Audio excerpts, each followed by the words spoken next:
Haleluya Bapak Ibu Saudara. Kita sangat diberkati dari firman Tuhan Ibu Munte tadi. Mari kita semuanya terus berubah, bertumbuh, dan juga menginjil. Dan kita semuanya hidup berkuasa selama kita ada di dunia ini. Amin. Sebabnya malam ini saya mau menyambung sedikit, menambah sedikit firman Tuhan dari Ibu Munte. Mari kita semua punya visi yang besar. Amin. Tadi Ibu Munte mengatakan sebagai anak-anak Tuhan kita harus memiliki juga anak-anak rohani. Nyalakan terus api penginjilan. Amin. Itu dimulai dari visi kita. Kita dapat melihat bahwasanya sidang saudara ini berganda. Amin. Sidang saudara berganda. Dan melihat saudara mampu bersaksi dan mampu memenangkan jiwa. Bisa memiliki murid. Apalagi besok kita akan KKR. Saudara visikan dulu saudara berhasil membawa jiwa. Dan demikian prinsipnya sama untuk setiap aspek kehidupan saudara. Miliki visi yang besar daripada Tuhan. Amin. Saudaraku, kalau namanya visi yang besar daripada Tuhan, kita tidak memikirkannya atau menginginkannya berdasarkan dengan sumber daya yang kita miliki. Kalau kita mampu melakukannya, tidak perlu iman, tidak perlu visi dari Tuhan. Justru karena kita tahu kita tidak mampu melakukannya, kita perlu kuasa Tuhan yang supranatural. Ada sebuah kisah di Alkitab pada malam ini yang saya bagikan kepada kita, mengenai seorang pemuda yang diberikan Tuhan mimpi yang besar. Kalau dalam perjanjian lama kita sebut mimpi, kalau kita sekarang kita sebut visi. Amin saudara. Nama pemuda ini adalah Yusuf. Pada suatu hari Yusuf bermimpi. Saya bacakan dari Kejadian 37 ayat yang ke-5 sampai ayat yang ke-10. Bermimpilah Yusuf, mimpinya itu diceritakannya kepada saudara-saudaranya. Sebab itulah mereka lebih benci lagi kepadanya. Karena katanya kepada mereka, coba dengarkan mimpi yang kumimpikan ini. Tampak kita sedang di ladang mengikat berkas-berkas gandum, lalu bangkitlah berkasku dan tegak berdiri. Kemudian datanglah berkas-berkas kamu sekalian mengelilingi dan sujud menyembah kepada berkasku itu. Lalu saudara-saudara berkata kepadanya, apakah kau ingin menjadi raja atas kami? Apakah engkau ingin berkuasa atas kami? Jadi makin bencilah mereka kepadanya karena mimpinya dan karena perkataannya itu. Lalu ia memimpikan pula mimpi yang lain yang diceritakannya kepada saudara-saudaranya. Katanya, aku bermimpi pula, tampak matahari, bulan, dan 11 bintang sujud menyembah kepadaku. Setelah hal ini diceritakannya kepada ayah dan saudara-saudaranya, maka ia ditegur oleh ayahnya, mimpi apa mimpimu itu? Masakan aku dan ibumu serta saudara-saudaramu sujud menyembah kepadamu sampai ke tanah? Maka iri hatilah saudara-saudaranya kepadanya, tapi ayahnya menyimpan hal itu dalam hatinya. Saudaraku, sebenarnya mimpi Yusuf ini bukan berasal dari dirinya sendiri, Tuhan yang memberikan kepadanya. Jadi begitu juga dengan saudara. Kalau Tuhan telah memberikan satu visi yang besar dalam hati saudara, tetap pegang teguh visi itu. Jangan heran kalau orang lain tidak mengerti, karena Tuhan tidak memberikan visi itu kepada mereka. Dia berikan kepada hati saudara. Jadi kalau ada orang justru iri kepada saudara, bahkan mengkritik saudara, melawan saudara, sama seperti yang dialami Yusuf, tetap maju. Amen. Tetap pegang teguh visi Tuhan. Kalau kita tahu sebenarnya Tuhan memberikan mimpi sebesar itu kepada Yusuf, bukan sekedar supaya dia jadi penguasa hebat, saudara-saudaranya sujud menyembah kepada dia, tidak. Ada maksud Tuhan di balik mimpi yang besar itu. Supaya dengan Yusuf menjadi penguasa, dia dapat menyelamatkan umat Tuhan dari kelaparan pada masa itu. Bahkan menyelamatkan seluruh dunia dari kelaparan pada masa itu. Demikian juga Tuhan punya maksud yang besar, panggilan yang besar bagi saudara. Amin. Ada orang-orang yang perlu saudara selamatkan. Amin. Jadi dimanapun Tuhan telah menempatkan saudara, maka saudara seorang ibu rumah tangga, atau saudara bekerja di kantor pemerintah, atau saudara seorang wira swasta, saudara businessman, businesswoman, atau mungkin seorang pemuda yang masih kuliah, yang masih sekolah, dimanapun Tuhan menempatkan saudara, sadarilah Tuhan punya maksud yang besar bagi saudara.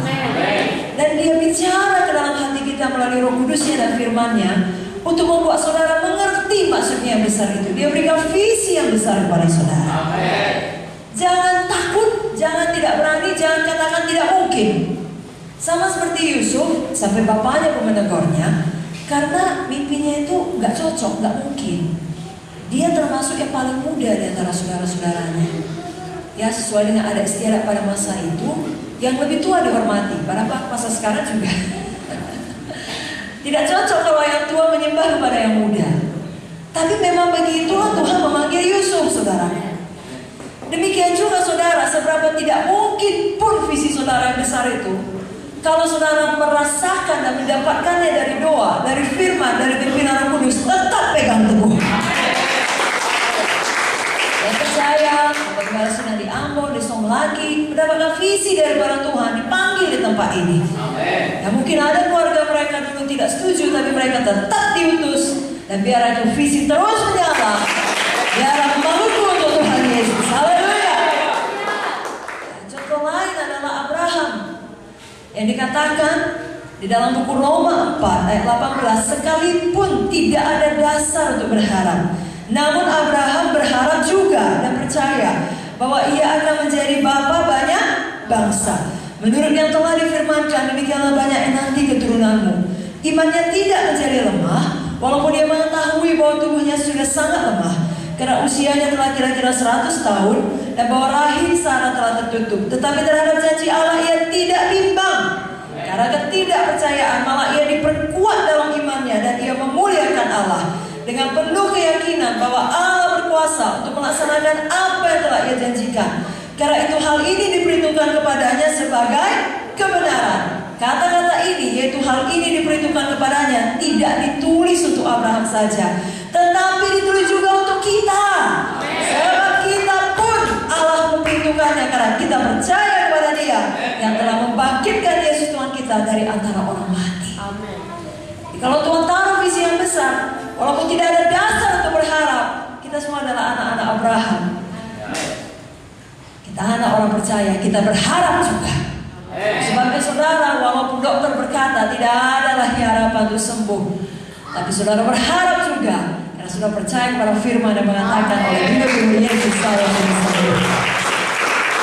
Demikian juga untuk aspek lainnya dalam kehidupan, bahkan itu soal materi, bahkan soal hubungan, atau soal keselamatan keluarga kita.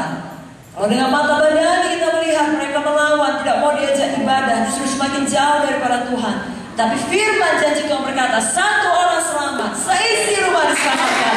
Walaupun tidak ada dasar untuk berharap, tapi kita berharap juga.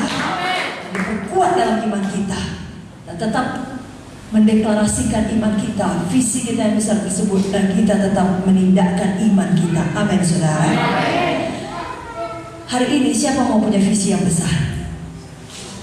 Biarlah malam ini, pada waktu nanti kita berdoa, Roh Kudus bicara dalam hati kita masing-masing.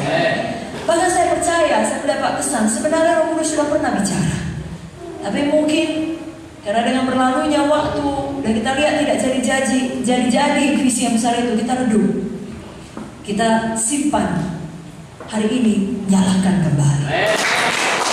Pasti saudara, kalau PKS sini punya visi, KKS yang berganda. Nyalakan kembali. Saudara yang punya orang tua, anak-anak atau keluarga belum selamat, pasti punya visi mereka selamat. Bahkan sama-sama beribadah, sama-sama melayani, nyalakan kembali. Saudara yang masih kekurangan, saudara punya visi diberkati. Untuk apa? Untuk memberkati lebih banyak orang. Jangan takut kalau tidak ada dasar untuk berharap. Saudara berharap juga. Haleluya.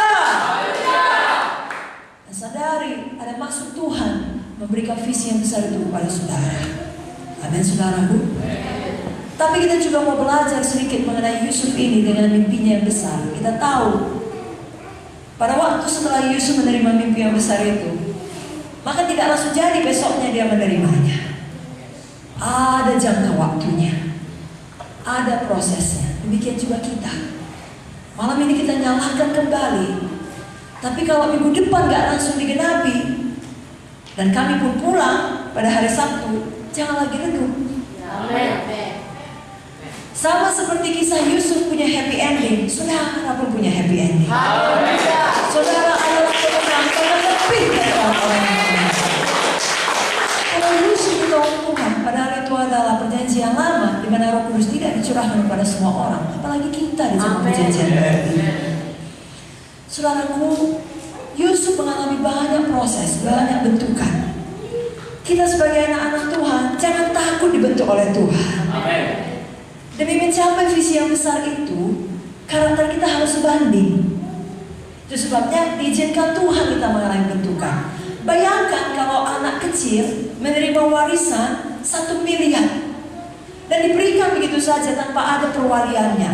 Maka uang 1 miliar tersebut kepada anak kecil itu tidak akan membawa kebaikan. Karena dia tidak cukup dewasa untuk memakainya. Dia tidak mengerti pun itu. Hari ini dia beli lollipop, besok es krim, besok makan Indomie. Apa dia mau beli, dia beli.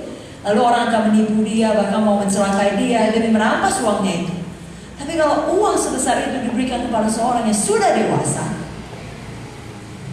yang sudah lama bekerja, maka itu uang akan sangat banyak manfaatnya. Dia tahu bagaimana menginvestasikannya, dia tahu bagaimana untuk menolong pekerjaan Tuhan, dia tahu bagaimana untuk mempersiapkan bagi generasi berikutnya, dan seterusnya. Demikian saudara dan saya, Tuhan berikan visi yang besar, lalu terjadi banyak proses, ada jangka waktu sampai itu digenapi. Jalani dengan sukacita, karena itu semua berguna untuk membentuk kita, sehingga kita cukup dewasa, tidak justru hancur oleh keberhasilan kita pada waktu kita sampai pada visi yang besar itu. Sama seperti Yusuf, ada beberapa ujian yang dihadapinya, barulah dia akhirnya sampai pada kegenapan visinya. Sebenarnya tidak cukup 1 malam untuk menceritakannya, tapi saya coba singkatkan saudaraku. Ujian yang pertama yang dialami Yusuf adalah, kita sebut saja ujian pengkhianatan. Suatu hari Yusuf disuruh ayahnya untuk melihat abang-abangnya di Sikem. Lalu dia patuh. Tapi sampai dia di Sikem, gak ada lagi mereka di sana. Sebenarnya Yusuf bisa pulang. Saking patuhnya. Saudara tahu ada ayat dalam firman, kalau orang memaksa engkau berjalan 1 mil, berjalanlah dengan dia 2 mil. Kira-kira begitulah Yusuf. Dia dapat info bahwasannya abangnya ada di Dotan. Demi patuh kepada ayahnya, dia pergi ke Dotan. Apakah imbalan atas kepatuhannya? Apakah dia diberkati? Tidak. Justru dari jauh abang-abangnya bermufakat membunuh dia. Dimulai dengan membuka jubah kebesaran dari bapaknya, melemparkan dia ke dalam sumur. Saya percaya semua kita tahu masuk ke sumur itu gak bahagia, walaupun itu sumur yang kering. Apalagi kalau abang-abangnya itu melakukannya dengan amarah, ya, dengan dendam, dengan rasa iri yang dahsyat. Saudara bisa bayangkan betapa anak muda ini bingungnya, campakkan ke dalam sumur, berteriak-teriak, menangis, minta tolong dikeluarkan. Tidak tahu kenapa abang-abangnya begitu membenci dia, membunuh dia. Apakah akan dilempari dia dengan batu? Apakah dibiarkan tersiksa, mati kelaparan? Apa yang terjadi dengan hidupnya? Itulah dia alami Yusuf. Lalu tiba-tiba diangkat dia, ditarik dari sumur, dipikirnya sudah siaplah ini bulinya. Tidak, dijual jadi budak. Dari seorang anak manja yang begitu dikasihi ayahnya, dalam sekejap mata berubah menjadi seorang budak oleh kebencian saudara-saudaranya. Tapi Yusuf tidak menyimpan kebaikan. Amen.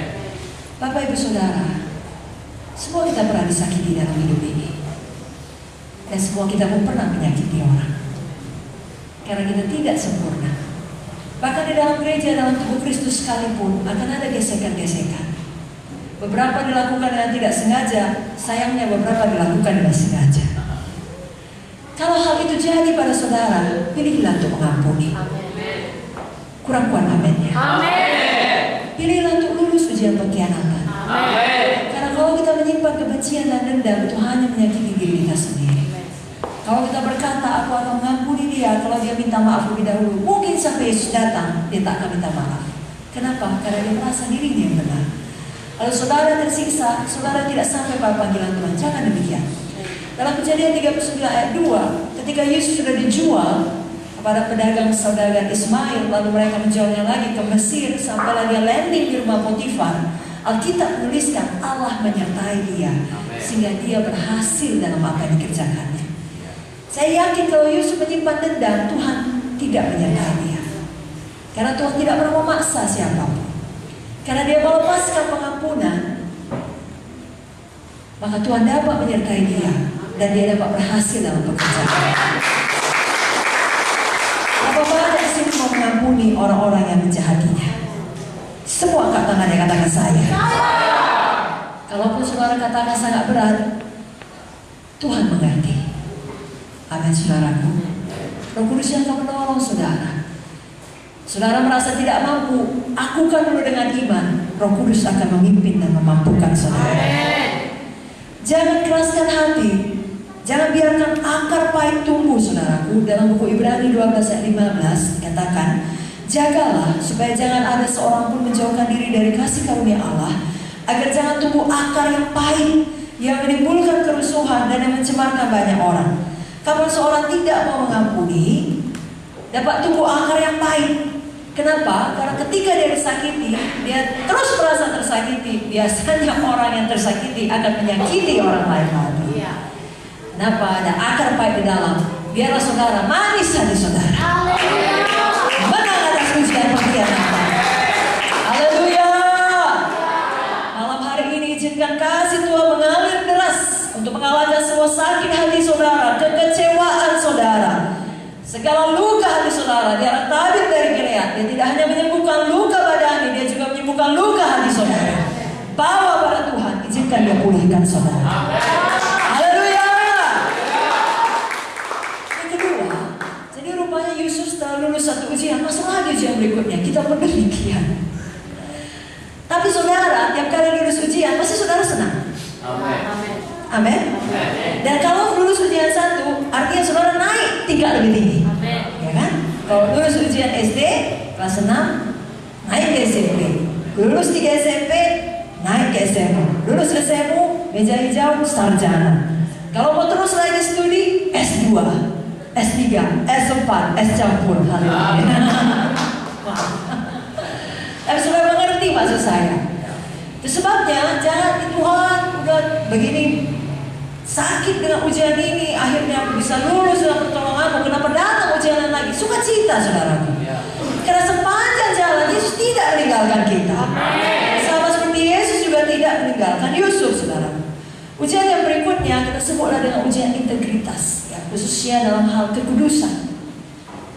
Pada suatu hari Yusuf kerja di rumah Potifar dan dia sangat berhasil. Mulailah istri Potifar melihat dia, ya, Mama Poti, ya, mulai main mata sama Yusuf, ya, kelilipan.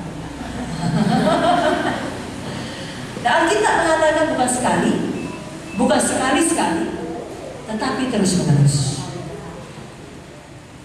Kalau orang dunia punya ungkapan, tidak ada buaya menolak bangkai.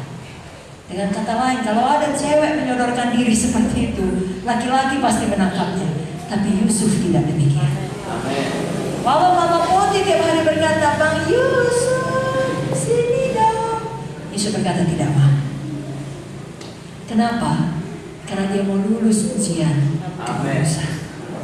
Dia tahu ada visi yang besar dari Tuhan, panggilan yang besar daripada Tuhan. Dia tidak mau rusak panggilan yang besar itu. Sebenarnya Yusuf bisa buat banyak alasan. Apa saja dia bisa bilang? Dia bisa bilang, oh, saya sekarang bukan lagi hidup di tanah atau di antara bangsa Ibrani, bangsa Israel. Saya sekarang hidup di tengah bangsa Mesir. Dan bagi orang Mesir yang begini-begini mah biasa. Bisa. Atau Yusuf bilang, saya terpaksa Tuhan, saya kan muda, dia nyonya saya, apa katanya saya ikut. Yusuf bilang, sekali ini saja Tuhan, tak akan datang kesempatan lain seperti ini. Tapi Yusuf tidak mengatakan itu. Ya, justru berkata, bagaimana mungkin aku berdosa terhadap Tuhan. Saudaraku, dalam kehidupan kita sehari-hari, integritas kita akan diuji. Anak-anak muda yang masih sekolah, apakah mencontek saat ujian? Yang kerja, apakah korupsi uang, korupsi waktu?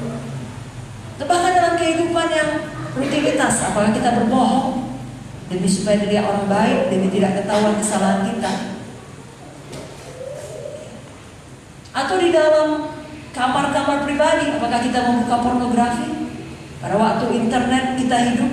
Karena sekarang dengan satu gadget saja kita bisa pakai itu semua hal yang baik, tapi di sisi lain kita juga bisa pakai itu semua hal yang jahat. Biar kita menjawab seperti Yusuf menjawab.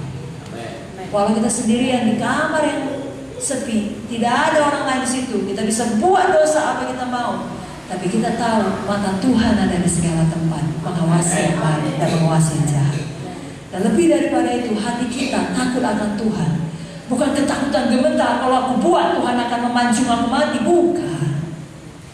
Ya, justru Tuhan sangat pengampun. Tapi karena kita takut akan Tuhan dalam pengertian kita mengasihi Tuhan, kita hormat akan Tuhan, kita tidak mau dengan sengaja jatuh ke dalam dosa. Amin. Betul, kita masih hidup di dunia dan kita masih bisa jatuh dalam dosa. Tapi ada perbedaan jatuh ke dalam dosa dengan hidup dalam dosa.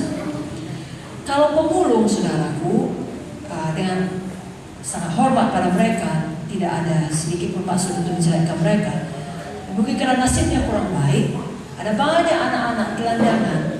Dia hidup di tengah kubangan sampah. Dari situlah dia mencari nafkah. Dia kais-kais sampah, dia korek mana yang bisa dijual kembali. Jadi kotoran sampah itu, bau sampah itu bagi dia tidak mengganggu lagi. Sudah mengerti? Karena memang itulah hidupnya, dari situ nafkahnya.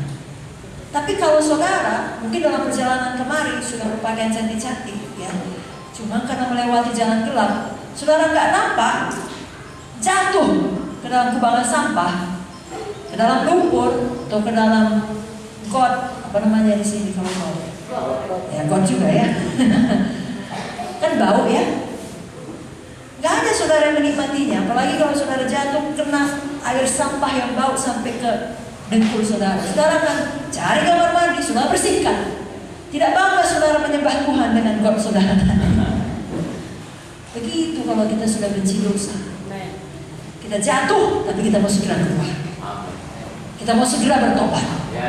Kita tidak menikmati. Oh sedikit lagi lah pornografinya. Oh satu episode lagi lah kemarahannya, dendamnya, mengamuknya, membencinya dan lain sebagainya. Tidak.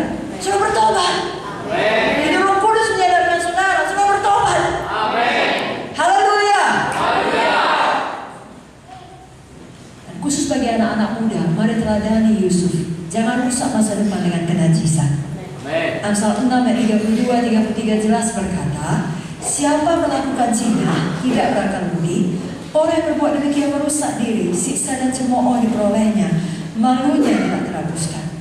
Jangan inginkan sesuatu yang belum saatnya, saudaraku. Jangan rusak urutan Tuhan. Kalau saudara paksakan menerima berkat, ya saudara anggap berkat, tapi tidak dengan cara Tuhan, dengan urutan Tuhan, hanya membawa kesedihan bagi saudara. Katakanlah saudara mau kaya, tapi saudara melakukan dengan cara korupsi, kelak yang membawa kesedihan. Dosa itu akan mengejar. Kelak akan ketahuan dan dihukum. Walau pada awalnya langsung dapat uang banyak, kan begitu. Tapi karena salah urutannya, hanya membawa kepedihan. Demikian kalau seorang anak gadis, biasanya kalau dia melahirkan anak pertama, apalagi dia sedang mengandung, ya memasuki bulan-bulan tua, semua satu keluarga senang. Orang tuanya senang, mertuanya senang, pasangannya senang, semua serasa ikut hamil. Ya, maksudnya ikut menyediakan baju bayi, ya, kamar bayi, ya begitu, sepatu bayi, semua imut-imut dibeli semuanya. Apalagi kalau sudah tahu itu laki-laki atau perempuan, ya dicari tahu lah. Oh, dia perempuan semua warna pink, pita-pita, kalau laki-laki mungkin warna biru dan lain sebagainya, mobil-mobilan. Lalu ketika anak itu lahir, semua bahagia. Tapi ada juga kisah di mana seorang perempuan hamil anak pertama, tidak ada yang bahagia. Ada yang marah, ada yang kesal, ada yang sedih. Baik orang tuanya, baik dia sendiri, baik mertuanya, baik pasangannya. Kenapa? Karena dia hamil sebelum menikah. Salah urutannya. Kalau benar urutannya, semua bahagia. Amin. Kalau salah urutannya, tidak ada yang bahagia. Bukan Tuhan tidak bisa mengampuni, Tuhan mengampuni, Tuhan memulihkan, tapi tetap ada konsekuensi dari dosa. Katakanlah dalam contoh kisah tadi, anak perempuan tersebut hamil di luar nikah. Apakah Tuhan mengampuni dia? Ya. Tetapi pada waktu dia berkata, Tuhan ampuni aku berbuat zina dengan pasanganku, kan gak hilang janinnya. Kan tetap ada. Apalagi kalau pasangannya jahat, lari dia kabur ke kota lain. Apa mau dikata? Tetap ada konsekuensi dia membesarkan anak itu sendirian. Bukan Tuhan tidak memulihkan, bisa jadi kalau dia bertobat sungguh-sungguh, anak itu kelak menjadi hamba Tuhan. Tetapi konsekuensi dosa tidak dapat dihindari, saudara. Walaupun ada pengampunan pemulihan daripada Tuhan, itu sebabnya paling baik dengan pertolongan Roh Kudus kita katakan tidak kepada dosa. Amin. Haleluya. Haleluya. Ujian yang ketiga, masih sanggup, saudara? Amin. Yusuf lulus yang namanya ujian ketekunan. Karena tahukah saudara, setelah Yusuf mengatakan tidak kepada istri Potifar, maka dia dihadiahi banyak emas permata oleh Potifar. Betul? Tidak. Betul? Tidak. Mana ada dia dihadiahi Potifar? Justru dia difitnah, lalu dijebloskan dalam penjara. Pernahkah seperti itu? Saudara sudah patuh, saudara sudah berkata tidak pada dosa, melayani sampai malam-malam. Mungkin hujan seperti ini, pulang kena hujan. Bagi saudara yang kerja pagi-pagi harus bangun pagi lagi, karena melayani sampai tengah malam. Bagi saudara ujian harus belajar lagi sampai subuh, lalu ujian lagi. Nggak taunya justru dapat masuk penjara. Bukan penjara betulan lembaga pemasyarakatan, ya, tapi banyak bentuk penjara lain yang membuat saudara tidak bebas bergerak. Artinya justru saudara dapat aniaya, saudara dapat penderitaan, saudara difitnah. Tahukah saudara, di dalam pengertian seluruh dunia pada waktu itu, Yusuf sangat jahat. Karena tentunya dunia percaya apa yang dikatakan Potifar dan istrinya. Mereka berkata, Yusuf ini ya mau berbuat jahat kepadaku, dia mesum, jebloskan dia dalam penjara. Lalu di mata orang, memanglah ini pemuda Ibrani kurang ajar, udah diangkat, dipercaya kerja, mau makan istri tuannya. Justru yang sebaliknya kebenarannya.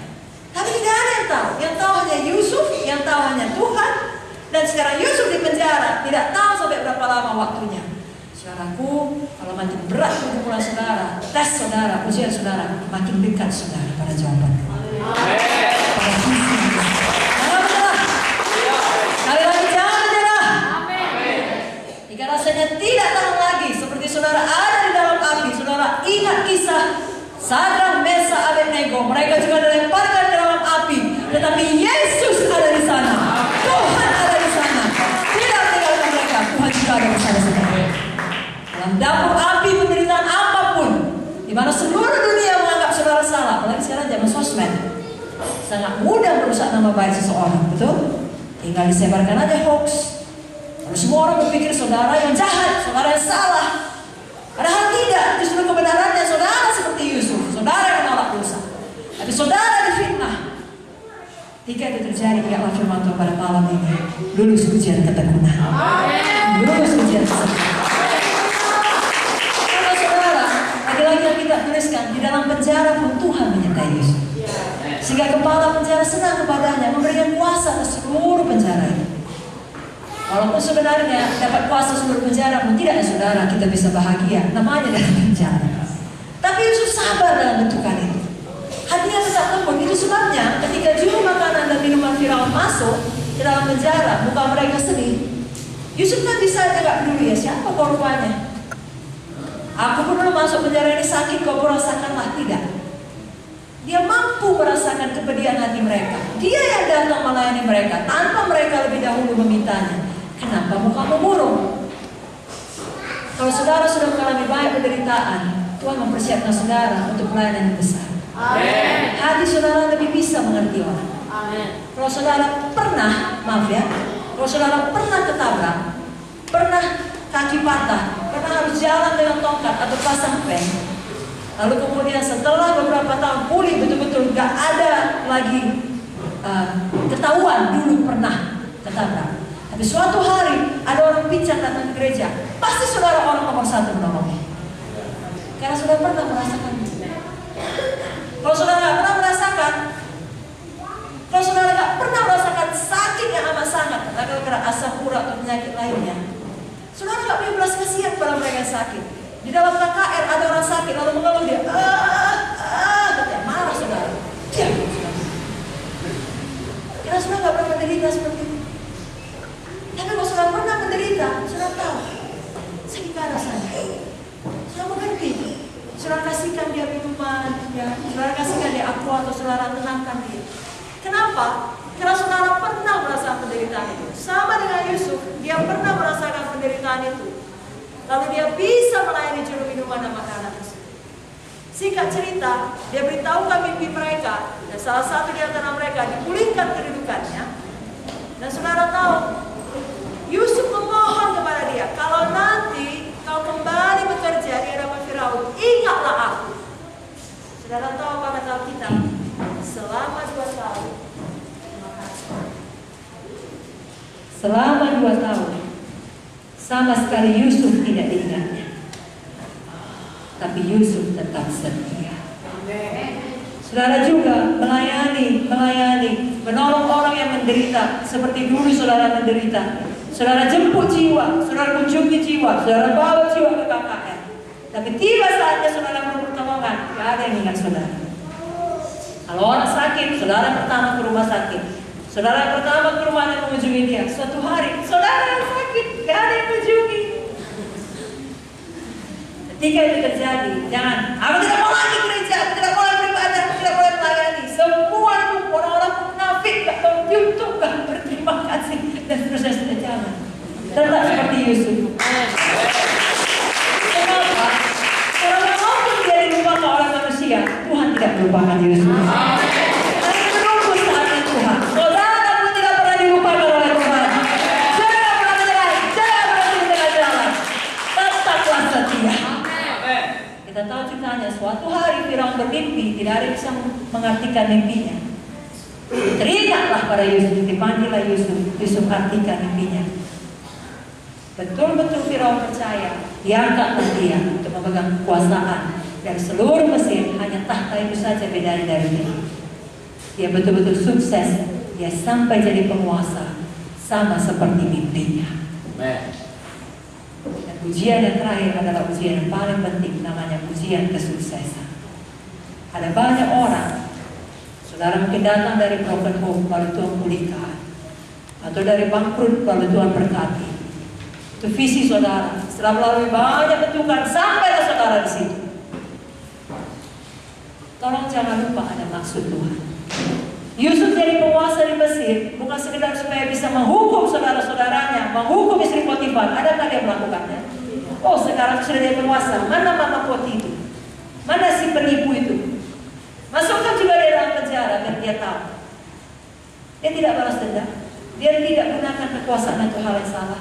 Kita juga, kalau kelak Tuhan mengangkat kita, saudara berkuasa, saudara punya banyak uang, saudara diberkati, bahkan saudara diurapi, pakai untuk kerajaan surga, pakai untuk kemuliaan Tuhan, pakai untuk menolong orang lain, bukan untuk membalaskan dendam saudara, bukan untuk menganggarkan kepada keluarga. Nah, ini anak Tuhan, ini dia hebat.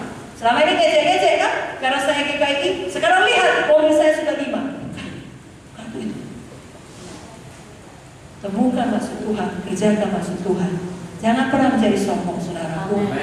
Lulus ujian kesuksesan, tetaplah kita rendah hati. Amin, saudara. Amin. Tetaplah kita, sama seperti Yusuf, mengerjakan maksud Tuhan. Karena berkat atau kesuksesan atau pencapaian dari visi yang besar itu, bila itu membuat kita terlena, tidak untuk membawa jiwa-jiwa ke kerajaan sorga, itu hanya kutuk saja. Karena dunia ini hanya sementara. Biarlah semakin saudara diberkati, semakin saudara menyelamatkan jiwa. Berapa yang saudara. Mari kita sambut Pendeta Victoria, berikan tepuk tangan.